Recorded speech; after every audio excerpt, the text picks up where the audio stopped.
Hi, everyone. I'm Ken Stewart. I'm the Associate Dean of Communications and Public Programs, and I'm very pleased to welcome you all here tonight in Piper. I'm going to start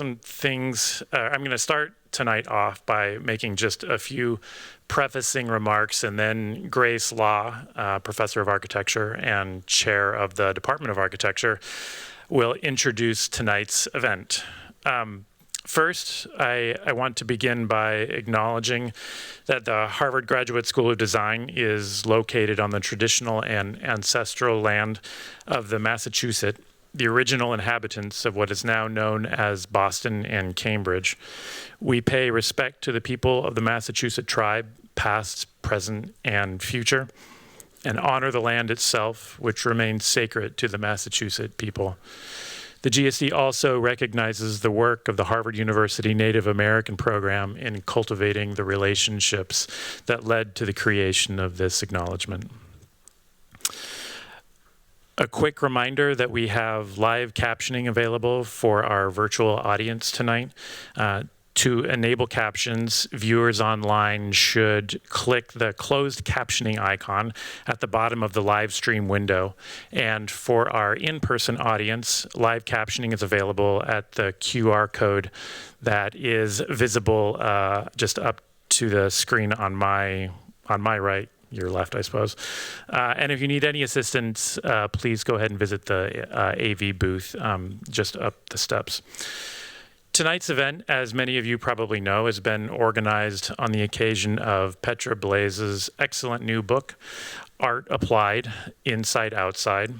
Tonight's event is also this year's Margaret McCurry Lecture in the Design Arts here at the GSD, which I want to tell you just a little bit about. The Margaret McCurry Lectureship in the Design Arts was established in 2000 to honor Margaret and her long-standing service to the GSD and to Harvard University. Margaret is a native Chicagoan and current resident. She also happens to be my neighbor when I myself am in Chicago. She is a principal of the design firm Tigerman McCurry Architects, which she co-founded with her late husband, the architect Stanley Tigerman. Margaret is active locally and nationally, having served as chair of the American Institute of Architects Committee on Design, director of the Harvard Alumni Association, and president of the GSD's Alumni Council. She's been the recipient of many awards from the American Institute of Architects and from the American Society of Interior Designers, and was a Loeb Fellow here at the GSD in 1987. Margaret has many publications to her name, including 2 books she's published on her own work, Margaret McCurry, Constructing 25 Short Stories and Distillations, The Architecture of Margaret McCurry. The Margaret McCurry Lectureship in the Design Arts was created to enable world-class design practitioners in the fields of architecture, interiors, landscape architecture, urban design, and urban planning, as well as the design arts, to visit the GSD and participate in lectures, symposia, and other formats of intellectual engagement that happen throughout the academic year.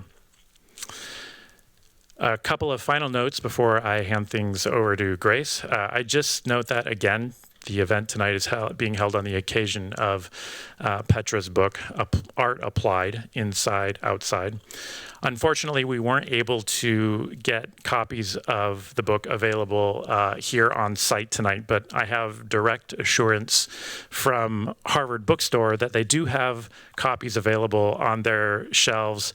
And then we also have a QR code which takes you directly to the publisher's website, MacBooks, which either way I would encourage you to visit their site, because in addition to Petra's beautiful book, they've recently undertaken a new series on design and architecture. I've been producing some quite terrific book projects.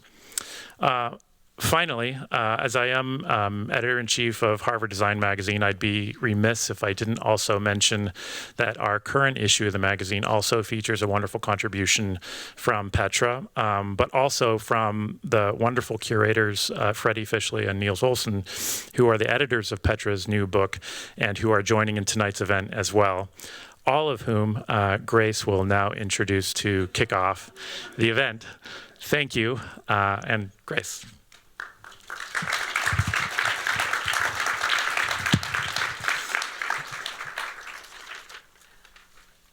Thank you so much for joining us this evening. And I suppose I don't actually have to do all that, but I just have prepared a few remarks that I'd like to share. So as Ken mentioned, our guest speaker this evening is Petra Blaisse, and she returns to the GSD to deliver this Margaret McCurry lecture. We really thank Margaret and Stanley Tigerman, the late Stanley Tigerman, for their generosity. As we pull back the curtain figuratively tonight on Petra's practice inside, outside, and their latest book here, we gaze actually upon another more literal curtain, our own beloved gold lame here in Piper Auditorium. This is designed by Petra and her firm, and Petra evocatively describes this drapery as a room itself, sturdy and technical outside, gentle and lovely inside, a nightgown inside a man's raincoat. Here Petra's very lively design and prose encapsulate the dynamic spirit and dualities of inside, outside. So for our conversation this evening, we are also thankful again to be joined by Niels and Fredi, who were our fall Portman critics, John Portman critics in architecture, and who taught the Option Studio Percent for Art. And they again worked with Petra on this book. Throughout Petra's career, with her partners, Jana Crepon and Aura Luz-Melis, who has joined us today, along with their Amsterdam-based team, they've operated inside and outside the realm of architecture. Through the tactile media of interior and landscape, Petra has become particularly renowned for her textile and curtain designs, which mediate between architecture and human sensations. In the firm's 2007 monograph, the architect Tim Ronalds comments that Petra's curtains make a primal connection between space and people. The stuff that wraps our bodies and touches our skin becomes an element of architecture. Fabric, like landscape, exudes a certain sensuality and looseness in which her designs counter architecture's fixity with folds and creases that push against the normative boundaries, in some cases undoing them altogether. Several landmark projects speak to the sensibilities and significance of inside and outside. For the 2012 Venice Biennale, Petra's Dutch Pavilion incorporated reflective curtains hung from operable tracks, which were tied to the rhythm of day and night, moving in a mechanical duet with natural light. And integral to the success of many projects by OMA and Sana, Machado Silvetti, UN Studio, and others, inside-outside collaborations explore color and texture. An article in Metropolis in 2013 stated that they serve as researchers of light and shade, devising methods to address thermal comfort and focus acute attention on the inhabitant. Some might say that their work is the tactile surprise, or really the delight, and the medium that finally and most fully leverages architecture as a foil for human engagement. Whether designing for Presinia, as in the Hackney Empire Theatre in London, or transmuting interiors, landscapes, and exhibits into abstracted sites of display, Petra expands upon the long-standing association between curtains and the stage, drawing forth the theatrical through the unique integration of architectural and technical prowess along with sensorial perception. In some instances, inside-outside design work becomes an architecture unto itself, producing rooms within rooms, a sensation well intuited by a group of past GSD students who held a dinner party within the pleats of Piper's curtain. So perhaps it's really no surprise that drapes lend themselves to such spatial feats. In his 1851 Four Elements of Architecture, Gottfried Semper reminds us of this notion, which Fredi and Niels pick up on as well in their written introduction. Semper identified textiles as the essence of the wall, theorizing the artistic instinct to the braiding and weaving of mats and covers to be one of the most ancient architectural endeavors. Semper further underscores this close relationship between cloth and enclosure through the shared etymology of the German word Wand, meaning wall, and Gewand, meaning garment or dress. So Petra herself elaborates, textiles have emotions, they can have an enormous influence on the acoustics and the feel of architecture, and with one movement, you can create a totally different world. Light, acoustics, color, atmosphere, organization of space, it's an absolutely connected dialogue. And this notion of dialogue is quite fitting, recalling Petra's curatorial background in the Applied Arts Department of the Stedelijk Museum, where she began her career between 1978 and 1987.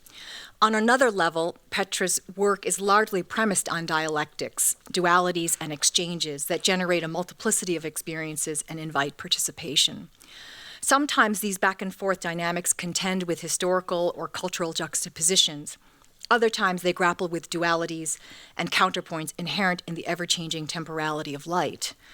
Inside Outside unfolds material, pattern, and texture to reveal the hidden potential of program and the necessity of comfort, capitalizing on the unexpected, flexible nature of use alongside expanded notions of perception and space.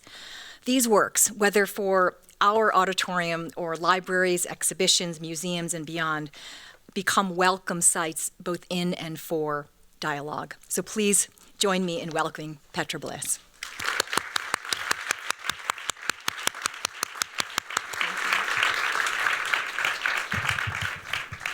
That's wonderful. So there are 2 books left in the Harvard bookstore, 2, because the other 2 are bought by us. They had 4. Anyway, I'm going to talk about the book, because the book is thanks to ETH in Zurich, the technical university there, thanks to Fredi and Niels, and thanks to Theo Schieferli, who is the graphic designer of the book. And the 4 of us created this thing.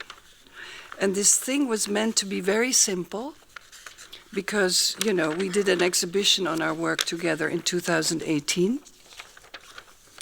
And we made an enormous curtain with 70 of our projects on the curtain. And the curtain was 2 times 25 meters long and 12 meters high. And it changed the whole experience of the Semper building's enormous entry hall, where many people pass through from one place in Zurich to the next. And is it upside down? Yes. It's upside down. So we made with these 2 curtains a false perspective, and it took the whole height of the hall. And we printed 70 projects of ours on the transparent seam of 4 meters high. And so people walked through this space, which was completely textile, and saw each other through the textile. And at that moment, Niels and Fredi said, we have to make a book. We already have the curtain. It's almost done. And then it took us 4 years to make the book. So Theo found one of my old collages for a private garden in Holland and made it into the cover. And so it's a folding poster. And of course, he also illustrated the inside. I know I have to be under the camera, but this also works. And so it folds around the actual book, which looks like this. The book weighs 1 kilo and 8, so almost 2 kilograms. It has 896 pages, I think, almost 900 pages. It's 80 grams paper to make it as light and thin as possible. And it's completely flexible. And of course, this folding of the cover and the whole book, Theo wanted to really, like Irma did with the previous books, also symbolize our work in the whole physical presence of the book. So the book is completely flexible. You can open it anywhere. Somebody said you can hug the book and it hugs back. Thank you, Rosetta. It's a really good remark. Especially with COVID, we learned to hug each other more than ever. And so Niels and Fredi, of course, wrote an introduction, and they included Semper's, these little symbols that we think should be tattoos. Weren't we talking about making it? Finally, now I'm 68, I can have one tattoo somewhere. I have to think about where. And so after the introduction, there's one of the we call it the posters that I made for the book while we were making it, to just show our mentality a bit. So some statements or... And then instead of having we called it index, but it's actually the list with projects. Instead of putting it at the end, of course, we turned a lot of things around. It's in the beginning, and it starts in 1986, and it goes on till last year when the book was printed. And I counted that we put in, subconsciously, so many of our projects, 421. And we forgot a few, so we probably had or worked on 450 projects in 38 years. And we show, of these 421 projects, we show 142 in the book. I call it an impressionist book. It's not really explanatory. Here's a poster again. It's about, it's of course very important. It's a quote of Simone de Beauvoir, and it says, "Don't forget that only the slightest shift in politics or religion or economy can make all the emancipation of the woman undone." So you have to be alert and keep alert to your whole life, to secure your position in society. I know you're not laughing, it's also really a serious message. And then there are a few authors, and they give a perspective on our work from different ways of looking at it. So Charlotte Matter wrote about the sexual lives of our curtain. It's a very popular one. People are really enthusiastic about it. Fatma Al-Selavi is an architect from Doha, and we did a quite intense project in Doha with OMA, landscape and curtains. But Fatma is actually writing an article about a bit historic landscape mentality in Doha and Qatar, and then describing our gardens there, etc. Helen Thomas writes about drawing techniques and about my recipes that I used to draw to how to make a curtain. So I drew these recipes to tell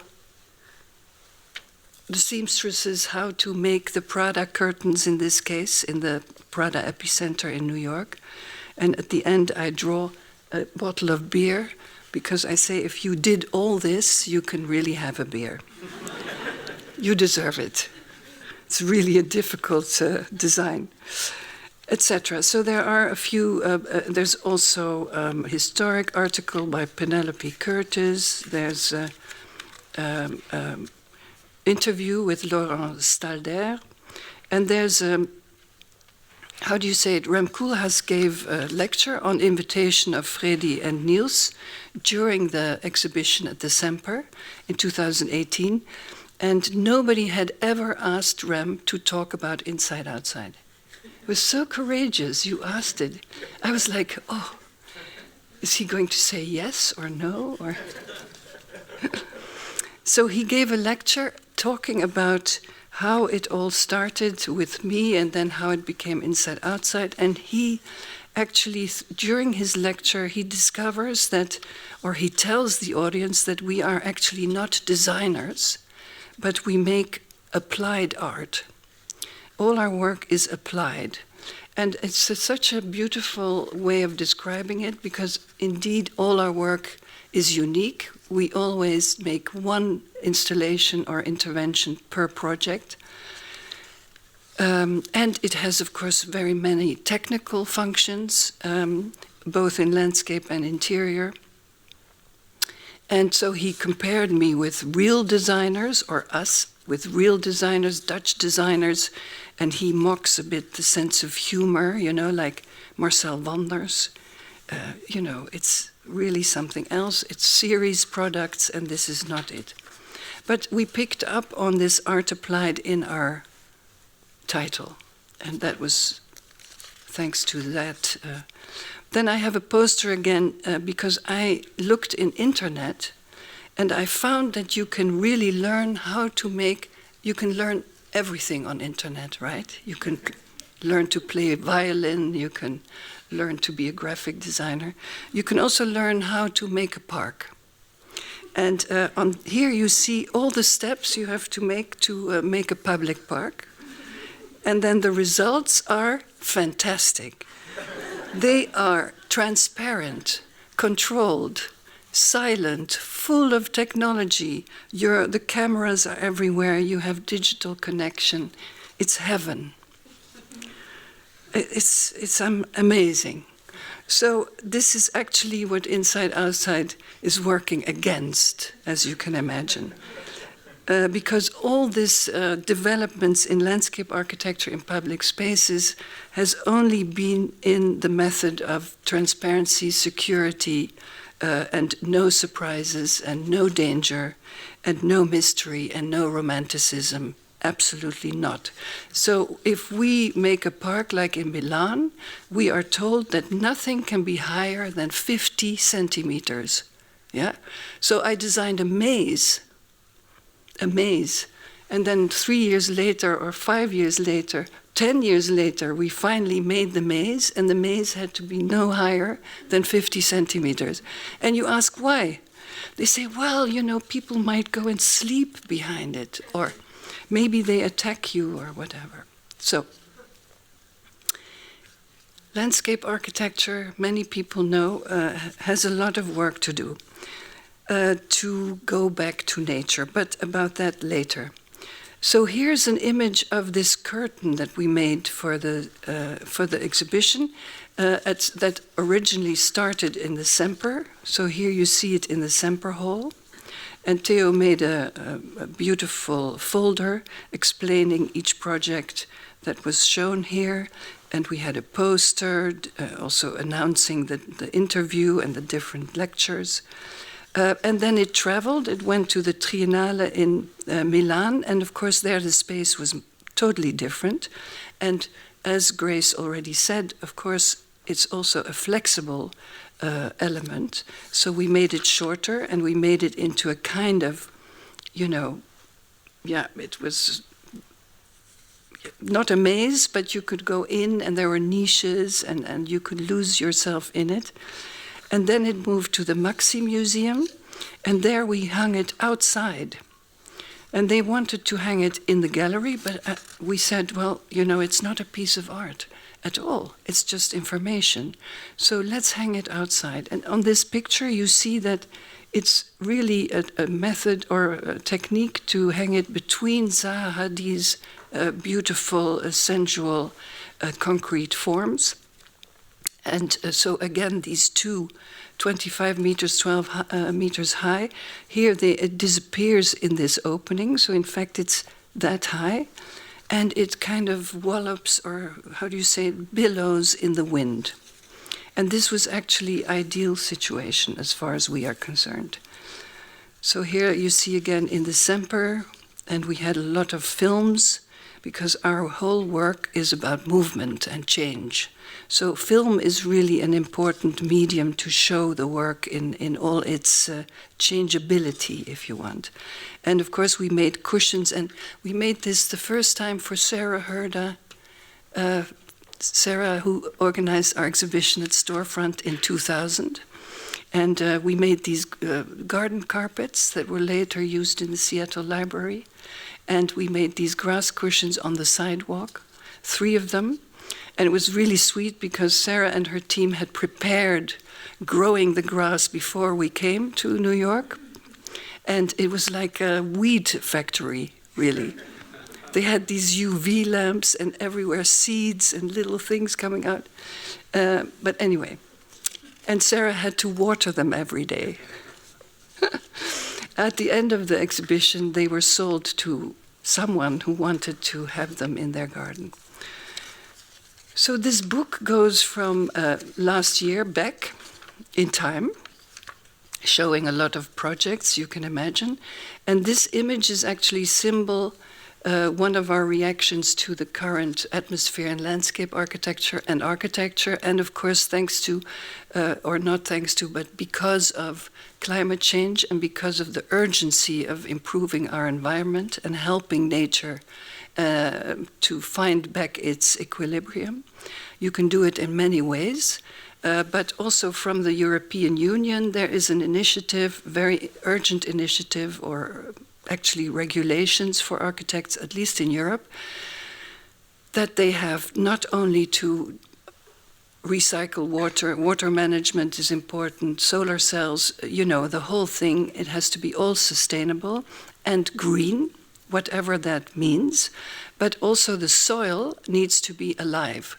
Even under buildings, soil has to allow air and water to penetrate so that life can be and exist underground. And so we are more and more working with architects in Switzerland, in Holland, who indeed want to integrate this biology into their architecture. And what you then get is that you're not any longer a designer in the sense of trying to compose a garden as a painting or as a wonderful world that leads you through experiences in a more artistic way, but you are now actually creating circumstances or conditions in which nature can settle. And whether it's microorganisms or mycorrhiza, mushrooms and everything, bacteria and animal life, you create these different conditions from the water in Holland, of course, from the ground to the zero level and up, stepping up into the building and onto the building, like actually a mountain. So a bit Humboldt-like, but then in miniature, to create these conditions where different climates exist or are made almost, but also with different soil compositions, so that different kinds of gardens start to grow. And animals start to find the place and nest, etc. And so these are then kind of posters we make or images we make at Inside Outside when we are talking to people who want to develop their cities like The Hague or Utrecht or Eindhoven, and we tell the politicians and the developers, this is actually what is as important underground as what is above ground. So let's start with this, and then we can see how far we get. Yeah, it's a really interesting time because doing this and being concentrated on this, we get more and more deep into the details. And I think that's part of Inside Outside's way of working, not only with the textiles and the weaving and the yarns and the monofilaments and the twining, etc., but also in the landscape. And so both from a large scale point of view, from a certain distance, but also if you come closer, the tiniest detail is part of the work we do and what we try to understand and also test. So, for instance, we won this competition in Genova with architect Stefano Guerri Architetti and Metrogramma. This was because of this story of the bridge that crumbled, and 43 people died in 2018. And of course, the city, but also the region, they rebuilt, Renzo Piano rebuilt the whole bridge, but there was a decision made, and therefore a competition composed to make a really beautiful park under this bridge as a memorial to the deceased. And we won the competition. Why? Because we actually had a very ambitious plan to take this is one of the valleys of Genova. It goes from north to south. It has canals and a lot of train tracks, as you can see, and a lot of roads, and all is industry and production. So it's one big hell of asphalt and concrete. And we decided to make linear gardens that actually follow the direction of all the constructed elements. And each garden is its own biology and its own biotope, let's say, with trees and combined with planting. And the whole water household of this place is then also organized, excuse me, through this, maybe some water. Thank you, Aura. So this Aura Melis, partner at Inside Outside. Thank you. She's not always doing this, you know.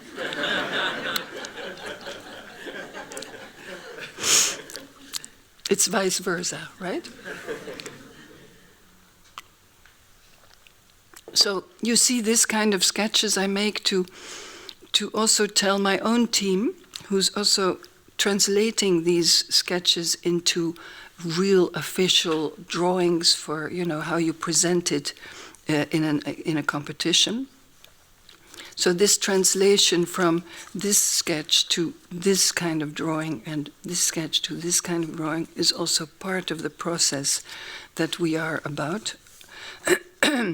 And one of the first things we had to do, because you can understand that this project is 22 hectares, is going to take at least 10 years, because the municipality decides this, but they didn't yet organize it. So they have to slowly acquire pieces of land or get permission to make this park. So the first thing we could do is to create this memorial plaza for the deceased. And the second thing is now this little slither of land that we will turn into a memorial garden. And this is how we sometimes represent it. And there's also a museum of the, a memorial museum, and it's a restoration project, and a glass house, which you don't see very well here, by Stefano Bueri, and so on. So these are really interesting projects because they're, as you understand, incredibly political. Because if you want to make this park, and it is completely porous, and it is very biodiverse, and it is with all the best intentions one can ever have, then they need to open up this whole land, take away all this poisonous stuff, and put it somewhere. And not only is that incredibly expensive, but it's also really controversial in a way. You know, nobody wants to do it. So after years of talking, probably we will have to make this park on top of all this shit, if I may say so. Non-porous, let me say not shit, but it's a non-porous surface onto which you have to create this very biodiverse natural condition. And how to do that. So in our studies about the soil, we also collaborate with lots of scientists and biologists and et cetera, which makes our work incredibly and really fun and really interesting. And we also got a subsidy for it because we said, as Inside Outside, we are an artistic studio. We're not an architecture studio. We are an artistic studio that uses architectural methods and tools, but also all kinds of other tools to create environments.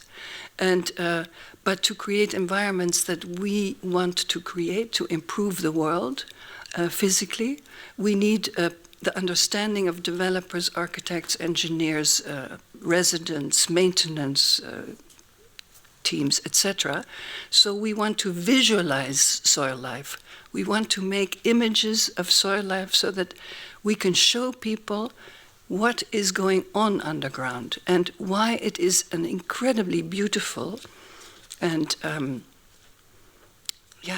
necessary thing to respect and to stimulate. And so we're doing that, and in doing that, we have an excuse to invite everyone to our studio or go to people in Wageningen, in Naturalis, in the universities, to get instructions how to do it, how to create these conditions. Okay, enough about that. We also do projects all over the world, of course, but also in Israel. We worked with Efrat and Kowalski architects on a school garden in Rishon LeZion. And there's also a Hebrew museum of the Hebrew language and a school. And as many places in Israel, of course, there's in the existing site, everywhere there were security fences. And they were all different heights, but it looked really, really sad. So in this project, our invention is how to combine security fences with garden and to create security fences that are integral part of this kind of, how do you call it? Huh? No, it's not canopy. You know. Anyway, I'll get the word later. Berceau. This is a berceau. And this is a cradle. And this is a tea cradle. Anyway, so this whole system, thank you, Sarah, goes around the whole site and has different forms and therefore encloses it, but also becomes a shaded working place and sitting place and cafes. And we got permission there to really make it. So you see here, it was just made, so it's not done yet. And of course, many plants will grow on top and make a real smelly, perfumed garden for the kids to sit and play. And so it goes on and on. The book is endless. I mean, 142 projects. Anyway, it's a book of discovery also for ourselves, because we look back and think, oh my God, oh yes, this was something too. The only thing I want to tell Theo is it has to show the whole thing. Well, if you have the book, because you're going to have it, of course, you have to massage it a bit. So one of the inventions for this Taipei Performing Arts Center, a building by OMA, is that we made the whole outside spaces, the plazas and the interior finishes, the color scopes, etc. But we also made the stage curtains for the grand and the smaller theater, and they became part of the art commission. And that's an interesting thing I think we also already discovered in Hackney Empire in 1999, that sometimes it's good to put these kind of objects in an art commission, because that's a separate budget and you can combine it with the interior finishing budget. So it's really smart, you know. So here we invented a new kind of stage curtain. It's not a curtain, it's 3 fleeces that come from 3 directions. And by having these fleeces, you can change the opening of the stage the way you want. It can be high and thin, it can be totally open, because each fleece moves all the way to the left, all the way to the right, and of course also down. So here you see one of these configurations, but it could be any other configuration. And what we also like about it is that you can play with light, and you can do this shadow play that we were just talking about also. So in this theater you can have all these combinations. Yeah, what else shall I tell you? I had a few things. We also do exhibition design. And we were asked by the Humboldt University in Berlin to make an exhibition that would stay 3 years in the new Humboldt Forum building. I don't know if you know it. It was quite a controversial project. Anyway, they rebuilt a very old castle and turned it into a city, interior city almost. And in there, the Humboldt University had 2 large rooms in which they wanted to make a natural history exhibition. And they asked, well, we won a competition, right? It was a competition. And because we're so interested in natural sciences, we were really into it.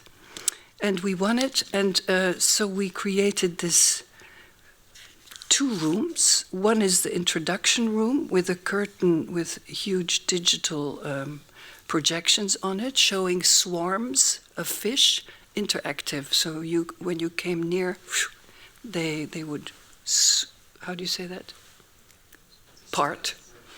Flee. And of course, they move really beautiful. So this was actually the front stage, and then this is the backstage. And we created this system, like in a theater, with a system of arms, like here you see them, with vitrines hanging on them, perspex vitrines, and in which these natural science museum objects, actually out of the collection of the Humboldt University from ages ago, like hundreds of years old sometimes, and they were shown in these vitrines. We worked with scientists of the university. And so here the old collection and the new digital techniques came together. So they wanted to show historic, but also the future and the current situation of how science was how practiced. And there was also a series of cabinets which we made because they have an enormous language archive. And what was really new for us is that in Germany we had to sign a contract, of course, but we had to design every detail.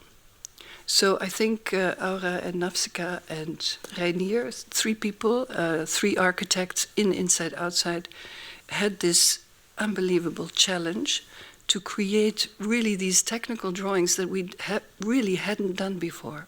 Because usually we work together with specialists and engineers and architects who,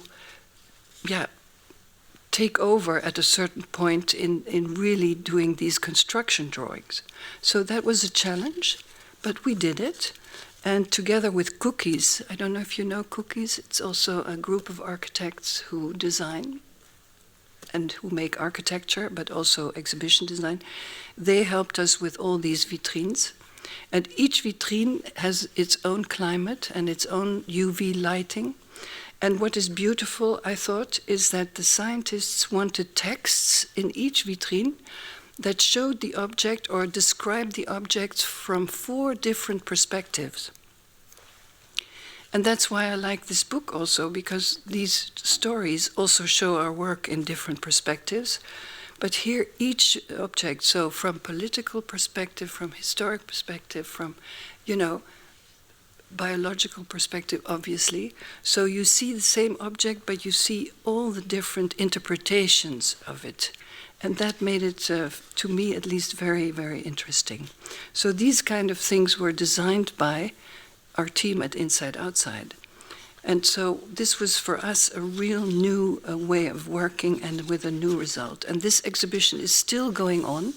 So please go to Berlin, go to the Humboldt Forum, and see our exhibition.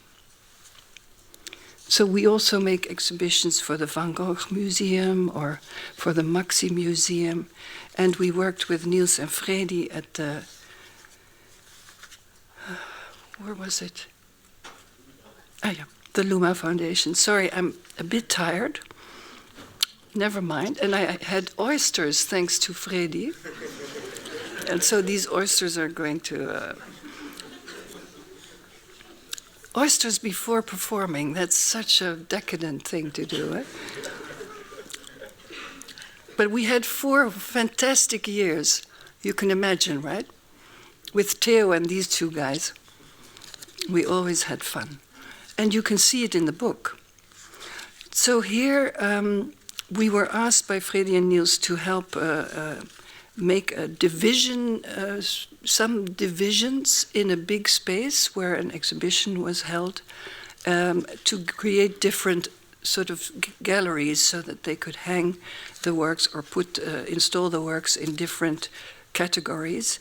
And we designed very transparent screens by taking existing steel structures and enveloping them in foil, you know, that kitchen foil that sticks to itself. And so we made these non-existent walls, transparent walls.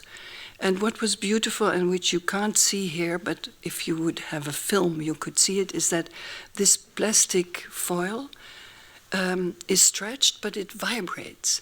So each time somebody passed through, it vibrated, and it was amazing, because it catched the light, but also had this weird, sensual effect.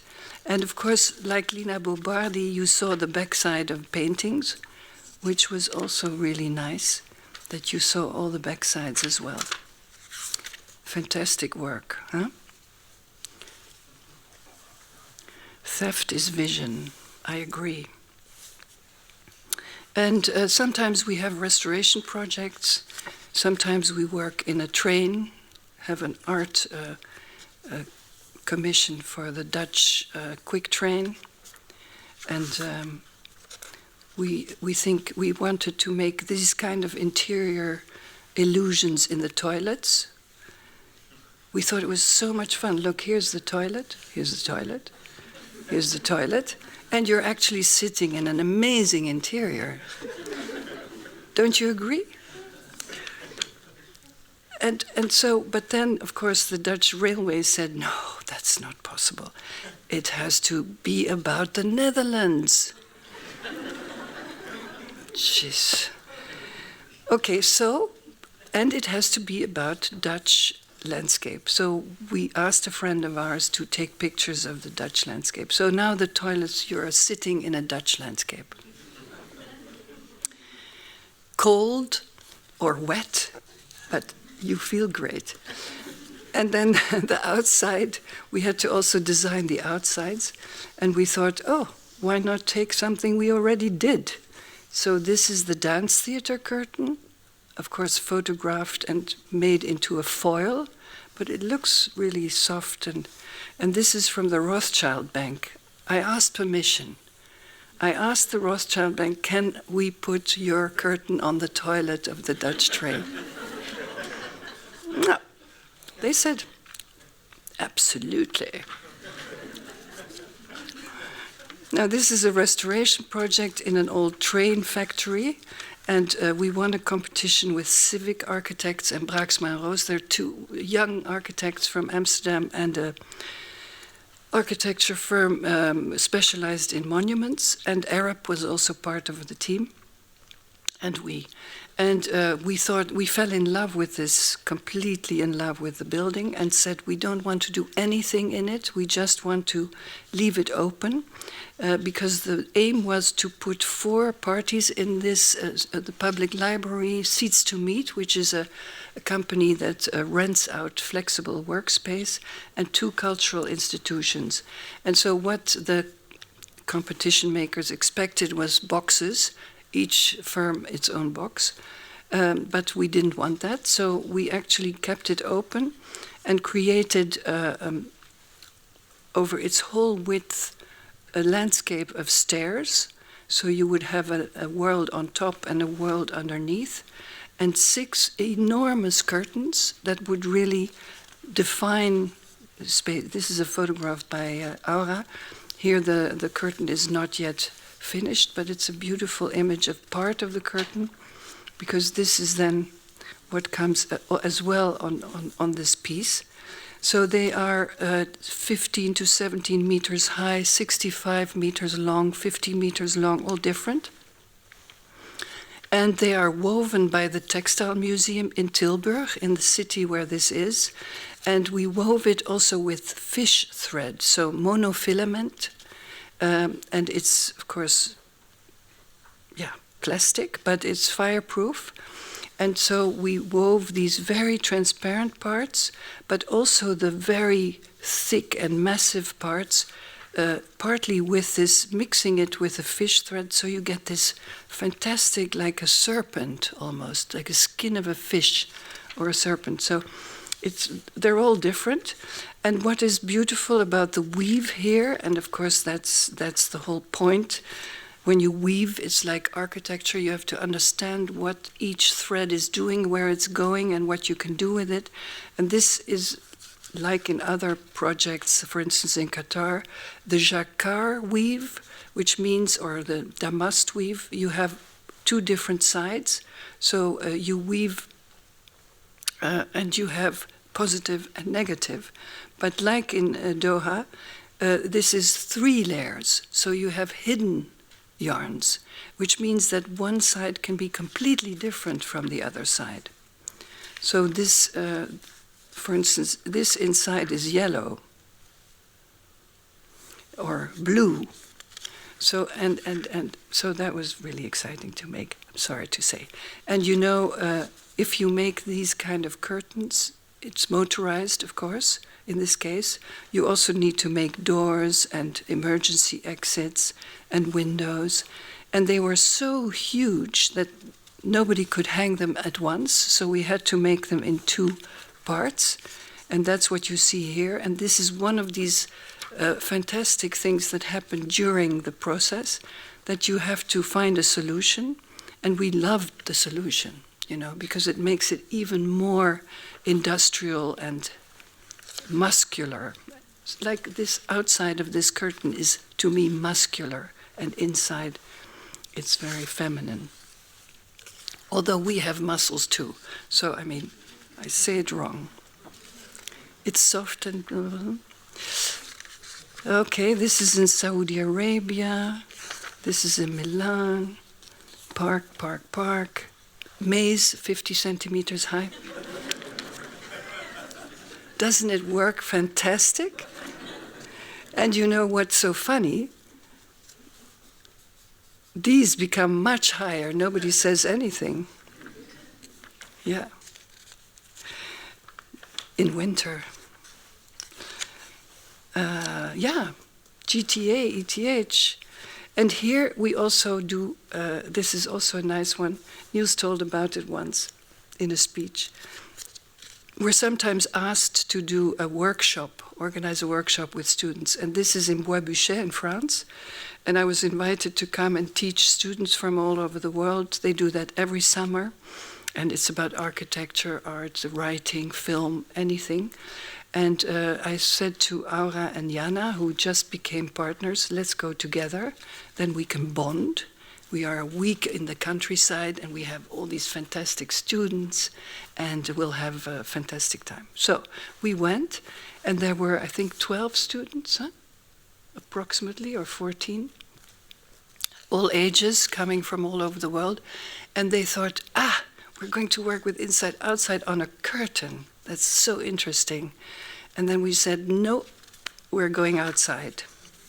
And so we went walking with them through this whole estate. It's a huge estate with a big castle in the middle, a bit ruined castle.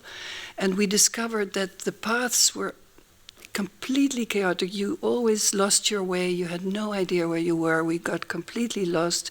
There were really blocks of forest that were so close you couldn't even enter. So we decided to make one line path. And so the whole commission to the students and ourselves was to together create one line that connected the whole estate from one border to the next border, no matter what you would encounter. And this was a really physical work because we needed to trespass all kinds of things, also horses and sheep and water, and open up pieces of forest to be able to look in and to go through. And with the farmer, we created this path that he mowed, and it was 800 something meters, huh? And of course temporary, but it was so exciting. And what was very exciting was that it rained all the time. Now this picture shows a really good moment, huh? But it rained and rained, and you know, our students were so inventive. They made a whole fashion show of garbage bags. They were wearing garbage bags, and they made garbage bag boots and garbage bag hats, and we had all colors of umbrellas, and so it was really. You had all these colors of umbrellas in the landscape, and these women who all looked the same, and they were haying and measuring, and unbelievable. So a week of physical work. So I can go on forever. This is the most emancipated curtain I made, we made, because of course we're all about emancipating the curtain from being a very obedient element covering a window to something that really creates its own space and has its own life, but always still dependent on architecture. And this is not any longer dependent on architecture. This was for a composer, a Greek composer in the Netherlands, Calliope Tsoupaki. She asked us to make a backdrop for the orchestra for a performance called Narcissus. And so we made a very thin silver voile with all these helium balloons, and it went from one theater to another, and each theater was different sizes. Sometimes it was a church or a very small theater. Here it was a large theater. So it adjusted in all these conditions. Yeah, some of these posters we make are about different issues. There's also a quote by Angela Davis. I don't know if all of you know Angela Davis. She's still alive, by the way. I just bought a biography book of her again. And Angela Davis says, we need to see our lives as the urgency of radically transform the world. Of course, we can't maybe, but we should have this energy to think we should, or we can. And what I found is this very, very, very old cup. It's a collection, not of Harvard, I think, but of some university. And it's 480 before Christ. And it's a cup of two different people, right? Persons from different parts of the world. And I thought it was really beautiful because you drink from this cup. And another poster I made was this one. I took the photo at a seamstress in our neighborhood, a Turkish man who had this amazing colorful yarns, a whole wall of it. So I took a picture and I put in all these idealistic words, and they say that we are all one and that we are all connected and that we are all made, including plants and fish and insects, of the same cell system. So we are all one, and we should really remember that. And the last poster I made was about what we talked about in the beginning. Okay, greening the city, fantastic idea. How do we do it? And if this is our future, is it our future? I mean, the wolves are back in Amsterdam, and the bear are hopefully back in Seattle. So where we used to shut out wilderness, we are now inviting it in. Where does it go? And is it healthy for us? Is it really healthy? So this is what we're going to work on, to discover. Thank you very much.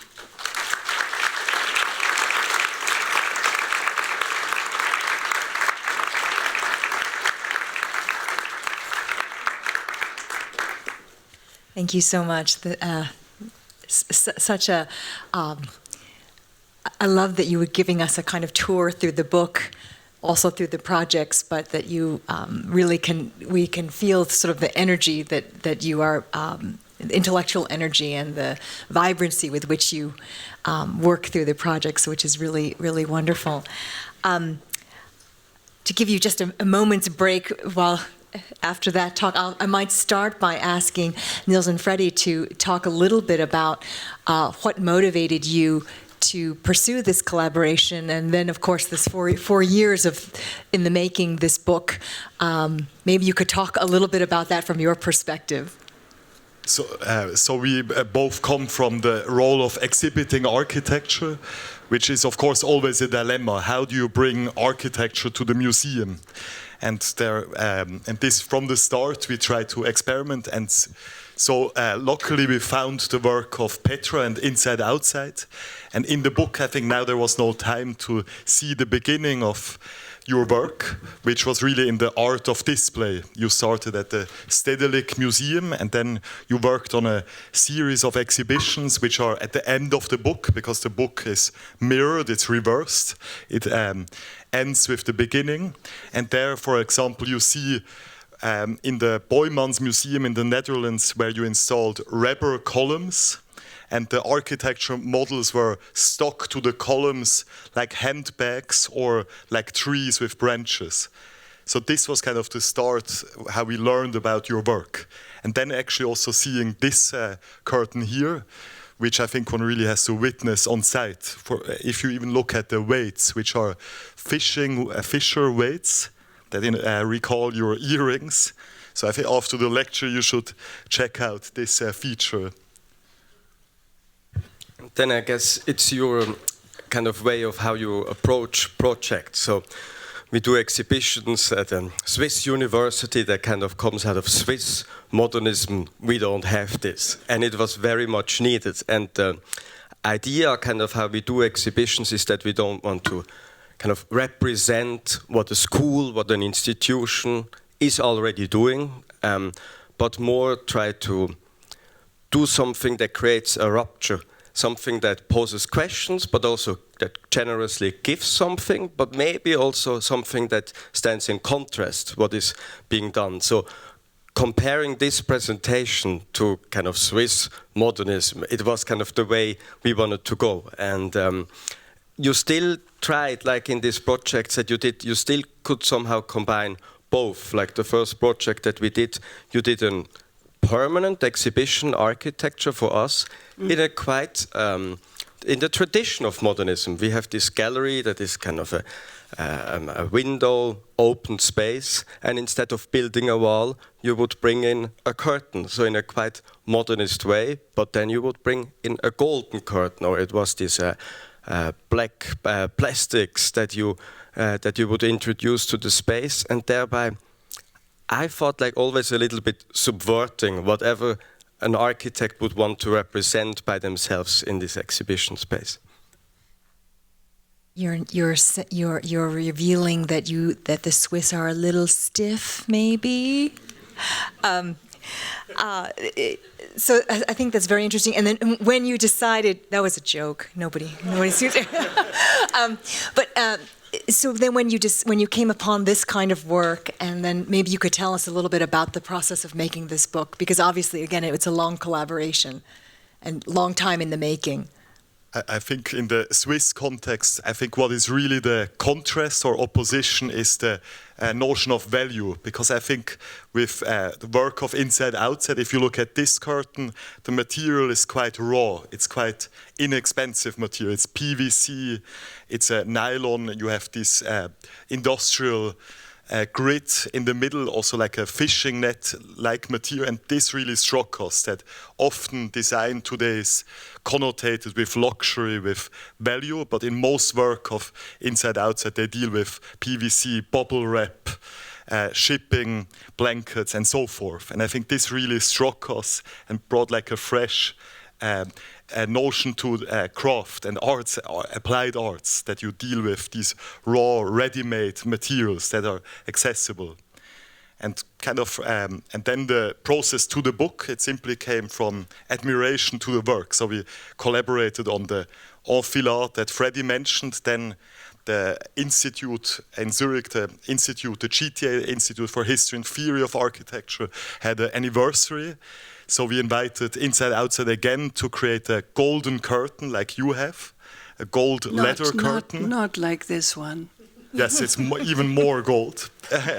and this then brought to the idea that at the ETH, so there is a tradition that when a professor at the end of a career, they receive a huge exhibition in the Semper Hall.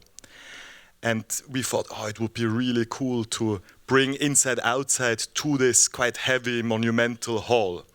And then they produced 2 enormous, sheer, almost translucent curtains that looked like a nightgown, like a negligee, that contrasted this kind of heaviness of the school's heart hall in that sense. And from that point on, we thought it's important to identify the work, because since all the work, since the beginning, is a collective work, it's collaborative, it's not obvious to say what is the practice exactly. So you really had to almost forensically identify the different outcomes, materials of the work.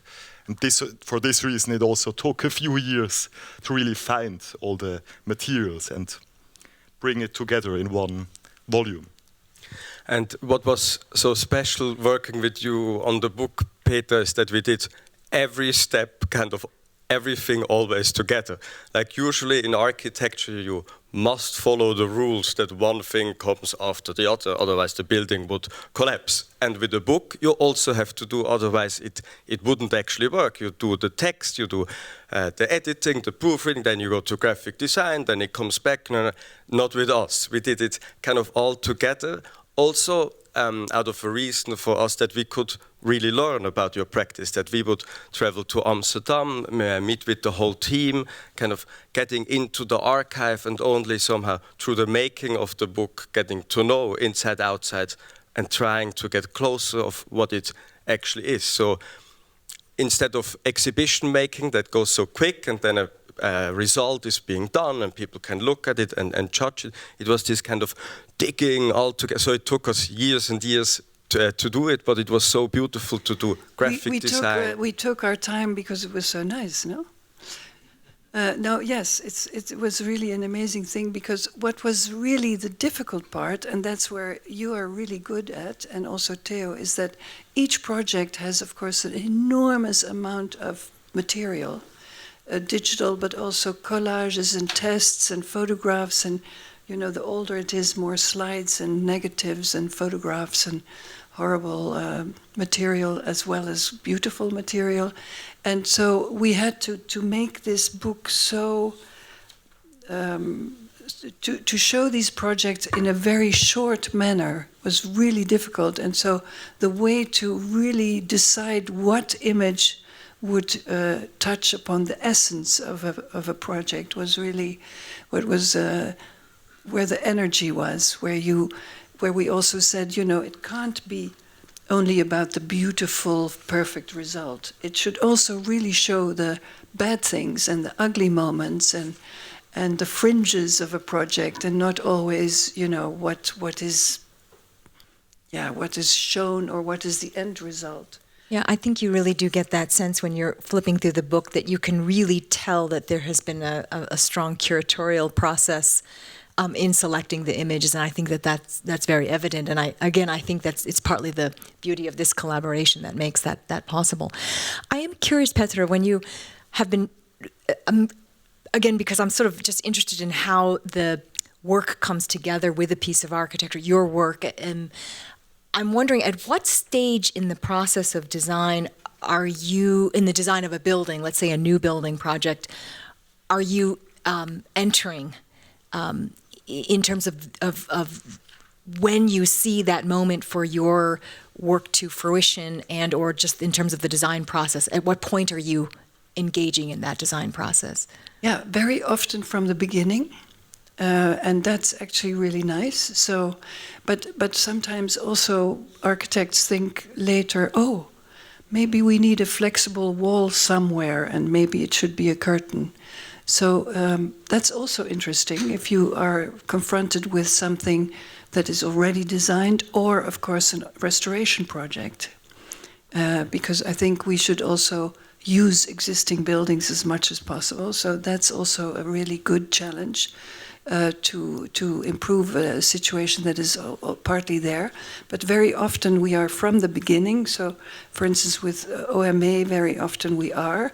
And for the epicenter in Prada, we thought with them about the whole interior finishes, but also Casa da Musica, Seattle Library, Chicago, McCormick Center, etc. And then a curtain might be a solution, but you don't know yet, because it's a process. So you have to think, how does it work? And how do you maneuver this kind of way between trying to improve a situation and questioning a situation, I wonder? Because you're kind of doing both. Yes, but asking questions mostly does improve a situation, doesn't it? What do you think? Asking questions is really important. So, I don't know. Asking questions is not necessarily criticizing or attacking or saying that it could be better. It's just to understand the essence of what you want to achieve. Is that answering your question? And so sometimes in the end, when it's there, it looks very complimenting and it looks reinforcing the architecture, or, you know, adding something that enriches it or softens it, you know, all these cliches about our work, but it also solves technical issues. It solves things that architecture cannot solve, and not in this way, because it's relatively cheap, it's relatively simple, doesn't weigh so much, it's not permanent. So it's also an easier and it has this unexpected life, because there's one draft and it starts to billow, sorry about that. So it has its own life, it degrades in the end also, which is also interesting, or it changes color, you know, you can't really control it. But we are incredible control freaks at Inside Outside. We're into all the details, every detail. We sit there with the seamstresses in the end. First we test it ourselves, and we have to convince the architects, of course. So it's a whole process of diplomacy and finding your way in a project, in the architecture, but also the moment in time, to then connect to it and come with solutions. And whether it's a carpet or a color or a curtain or nothing at all. I think it's a very amazing moment, an art form, to really make something that looks so improvisational and effortless, but in fact, we can clearly see that you're sweating the details. You actually are working very hard, and the result of that is that technical integration with this sort of the sensibility really produces something that, again, it appears so effortless, and I think that that's what's quite magical about the projects. Yeah. Maybe to just come back to the curtain here, I think as you saw in the book, the gold really is as a color reappears in the work. The first curtain you ever produced for the Netherlands Dance Theatre, your first test curtain, has golden dots. Then we have a golden leather curtain, as you heard. Here we have a gold curtain. So I wonder, because for me gold has something forbidden in the context of architecture, something kind of something that confrontational. So I wonder how you, like your affinity to this material color. That's the Catholic Church, I think. According to Penelope, many artists use gold, which is true. So it's not very original in a way. But like the golden dots for the dance theater, each time you put another light on it, it changes. It can be red, you know, it can be really red, like flaming, or it can be silver all of a sudden if you put blue light on. So it's also the reflectiveness, and here as well, it has this sheen and it changes when the light differs. And And also in the dance theater, we used gold here for the smallest column in what we called the oyster foyer. I'm now talking about 1986. And the budget was so low, we all worked on it. We were a big team of people working on it day and night. And there was so little money, but we wanted this to be gold, and we only covered half of the column because the money was gone. But it's so beautiful that it's half concrete and half gold. I can't tell you. And then these lamps, they're just simple building lamps, but when you put them on, it's as if you're in Maya somewhere, some holy moment. So this gold is important, you're right. But it warms something. And of course, in Casa da Musica, we also used it. I can't find my way in this book. It's... But you'll see in Casa da Musica, we were also working with OMA on all the interior finishes. And they had the big auditorium has a very simple wooden finish. And the drawing of the wood, we actually enlarged and put it on top as gold leaf. And so this big space, although it's very simple material, gets this very festive. And of course, Porto, the city in Portugal, is very Catholic. So it also refers to the church. And the screens we made, they're not really curtains, they're kind of flat screens, are also referring to the lace that women put on over their hair in the church. So one side is black and one side is white, because white is for unmarried women and black for married women. Don't ask me why, but this is how it is, or used to be anyway. And so it's still worn like that. So they're all references to the city and the place where you are. And gold, has symbolic value in many cultures and religions. I know that the audience often has questions, and is it all right if we open it up to the floor to some of your questions here in the audience? We have microphones. Don't be afraid. Okay, there are no questions. Eric. Hi.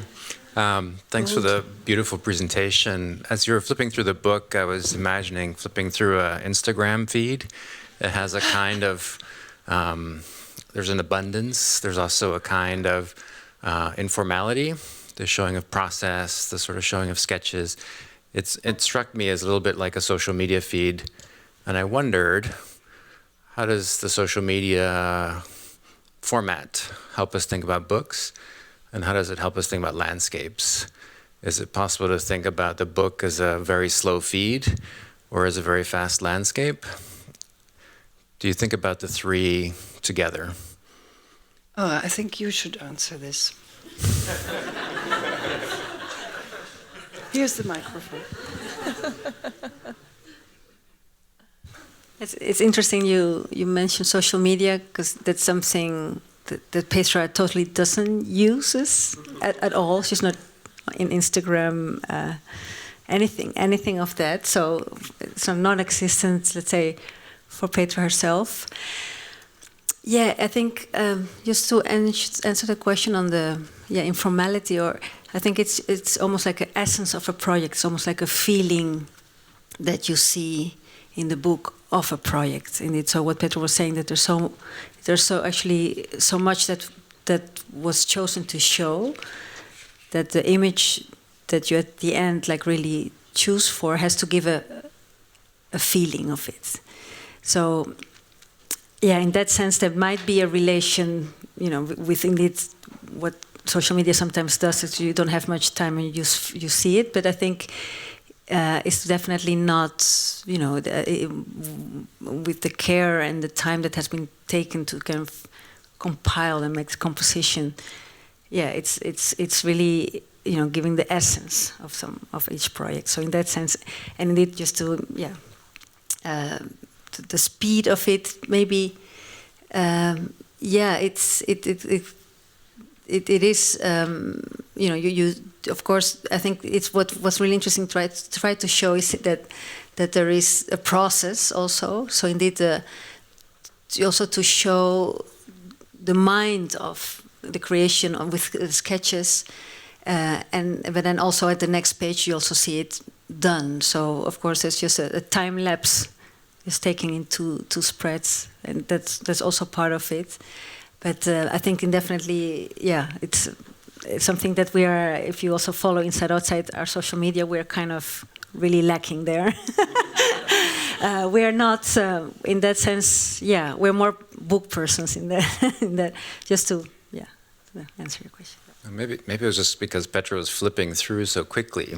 It felt like it was flickering and animated somehow, like I could just sort of keep going with my thumb.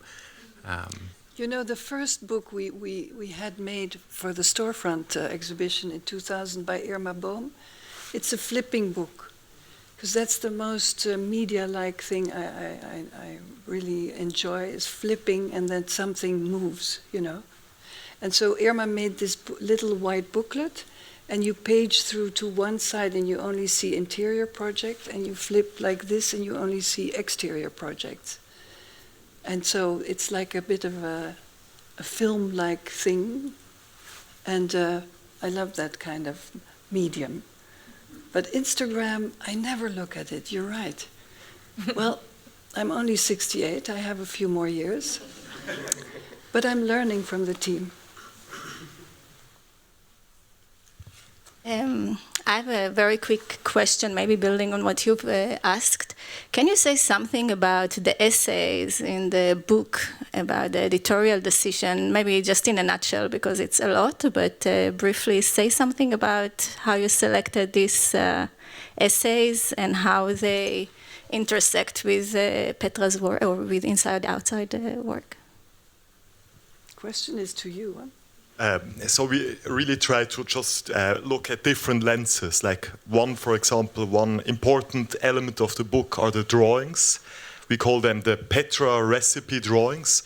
They are cartoonish manuals that are made for the seaming companies, how to create the curtain, how to make it. And I think, for example, so this was one identified theme. So we just looked at to really look from different angles to look at the work, from like a historical angle like Penelope Curtis, to look at the history of the curtain in exhibition design and architecture. So it was kind of a kaleidoscope view onto the practice. So by this, the book also shouldn't simply be a monograph, it's more a tool book, a resource to learn from your methods. Because we knew we're going to do a monograph that is kind of looking back to this whole oeuvre, packaging it in one object and not falling into this trap of the subversiveness and complexity of the practice of inside-outside. How can we do this monograph that at the same time is this still kind of holds up to the spirit of being a non-monograph? So we kind of wanted to, if we would have this one reading, like Inside Outside is doing, we wanted to build up the contrast to another reading, I guess. Ooh, we have a question.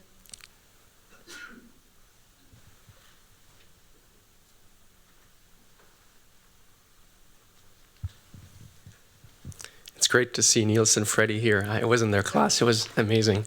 And so we were anticipating this book very much. They told us about it. Thank you very much for being here. You've been working a lot with architects, obviously, but even if you're very multifaceted. And so you've been kind of attached a lot with the permanence of buildings, even if your elements are movable. But then you showed us this other project that is attached to helium balloons. And that somehow made me think about fashion and garment design. And I was wondering if I confess I don't know all your portfolio, but I was wondering if you had thoughts about participating in fashion. You've obviously collaborated with Prada, but is there a conscious decision about not participating in fashion, or have you, and I'm not aware of it? what are your thoughts on clothing? Yeah, I'm very interested in fashion, and fashion and architecture are also very connected, I think. And the challenge is that we don't have bodies. So the thing is, the material is itself. It doesn't have any support or body in it. And so it has this connection that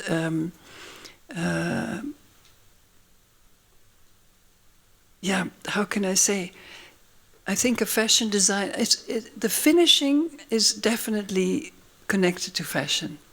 Also, Peter Nielsen, who's one of the people who work with me and us already 22 years, he is a fashion designer and then became costume designer, especially for ballet and theater, and then came to work with me part-time, and then had to all of a sudden scale up his knowledge enormously. So it took him, of course, some time to get used to it.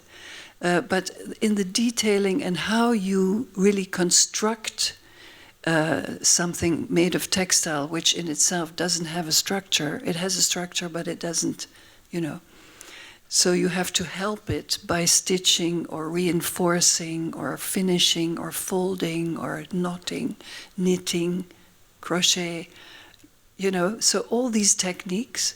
And before him, I worked with Anki. With her, I made this knitted sock for Prada at the Gramercy Park Hotel, 10 by 5 meters. It took 7 days. So it is connected to fashion in the detailing and how you find a technical trick to make it perform the way you want it. And so it starts with what you want to achieve, then what material you choose to do it, and all these materials that you think can perform in the right way are tested by ourselves to see how it behaves in a certain scale. Because like color, if you see color on a little piece like this, it's not what you're going to get, because it's the whole wall. So the scale does something with the experience, but also with the behavior of a material. And fashion designers do the same, I think. But they also choose their favorite model to wear it and to give it an extra something. And maybe the architecture and us, we do that kind of game together. Sarah. Sarah, So I know you for so long. For a long time. I've always been envious of the firm's name and of the niche that you landed on of inside outside. I mean, you got it all and you make it seem so easy. But I do think that it's really more that you've made horizontal and vertical pliable, right? It's more about these two surfaces that the work, I would say even inside outside is a brilliant name, but it really is about these surfaces. And I guess I also, like Jonathan, was taken with the helium balloons, and I wondered if you've ever done projects for ceilings. Yes. So tell us about that surface. Of course. We're about floors, walls, and ceilings. So tell us about the ceilings. The ceilings. Because you've been presenting us walls and floors. We made cushioned ceilings in the Seattle Library. And that's about it, I think. No. Well, I don't remember. But we made a lot of ceilings. But we didn't paint ceilings like some famous historical painters, no. But we did treat them. Sorry? The tracks. Oh, the tracks. Thank you, Rosetta. See, you need a landscape architect to remind you that tracks are also a ceiling drawing. True. So tracks. And cushions, and of course tracks integrated in the architecture, like in the Kunsthal, the first time that we really poured the track into the roof of the building, which was for me also a form of emancipation. In that sense, being completely in architecture and then later trying to escape architecture. That's life. Yeah, so ceilings are incredibly important also because of light systems. And so decorating your ceilings in a way with all the technical things you need to improve your spatial relationship to a space, both day and night. So yeah, it's very important. But we should do more. I would love to work with glass also, but anyway, it's another thing. Glass is also soil, sand. We have So another it's question up permitted. there. I have two questions. And the first one is, you briefly mentioned that all the textiles you work with has the beginning and the end of a life. What typically happens at the end of, for example, the exhibitions, curtains? Do you recycle the materials? What are the typical practice that you practice in terms of like? And then my second question is, what changes as a designer you experienced throughout your lifetime that landed you here in this leash that was briefly mentioned before, landscape, interior, and the last one? Exhibition. Yes, I'm sorry. I'm also very tired. But I really enjoy your presentation. Thank you. First question. What's was it? the end of life of the End of life. projects, Oh, and where do they go? recycling. Yeah, Yes, yes, recycling. yes. Thank you, Grace. Yeah, because you are so giggling, I forget what you're saying. I mean, sometimes we recycle. Sometimes, for instance, in Madrid, we did an installation at Casa Encendida. It was a temporary installation, and then after we took all the materials and had workshops with people from Madrid, mostly women, but also men, to cut it and whatever they wanted to make. They made dresses or shoes or carpet for their home. So this happens, but it also happens that it just degrades and dies, as it were. It also happens that it disappears, that a curtain disappears. You can't believe it, but it's true. And we have no idea where they put it. It also happens that a new director of a museum decides that this stupid curtain should immediately go. And we don't know, and we hear from friends, they say, we went to Haus der Kunst and your curtain is gone. How is it possible? And I said, I have no idea. Nobody told us. And then a year later, a woman called and she said, hello, I'm part of the Friends of Haus der Kunst in München, and you know that your curtains are in the cellar, wrapped in plastic, and it's such a shame. We should use them again. I said, yes, I agree. Absolutely. Maybe in a new theater in another place, something like a curtain. No, she said, we wanted to make handbags of your curtain. Do you agree? I said, absolutely not. How can you say that? Yes, because then if you put your name on, then we can sell them. And if we sell them, then there's money again for culture. I thought, well, fuck it, excuse me. It's impossible. Oh, I'm sorry, I can't say fuck it in America. But you can say fuck it in Holland. And in Switzerland.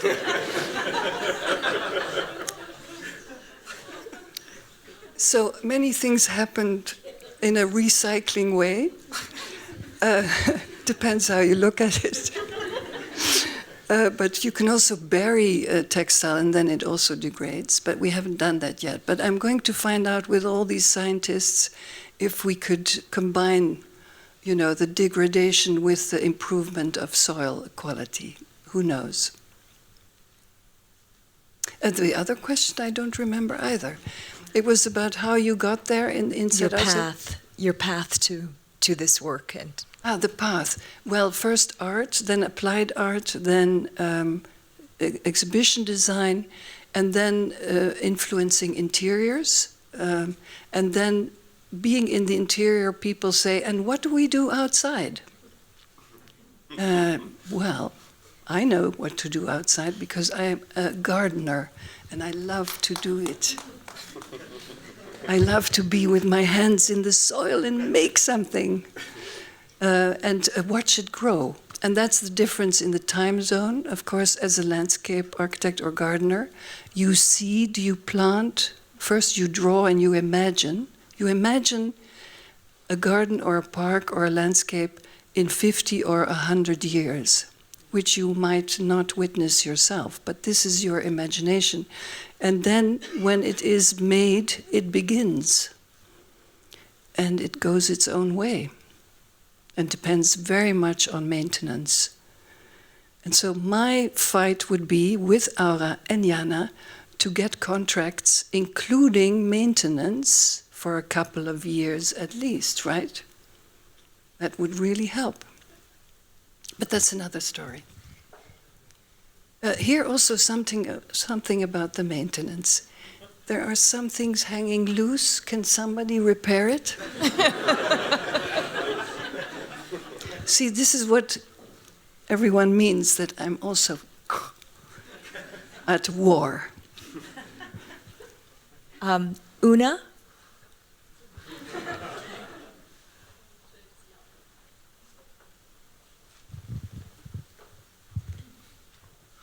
Thank you for the lecture. Jet lag. Sorry? Wonderful. You need oysters.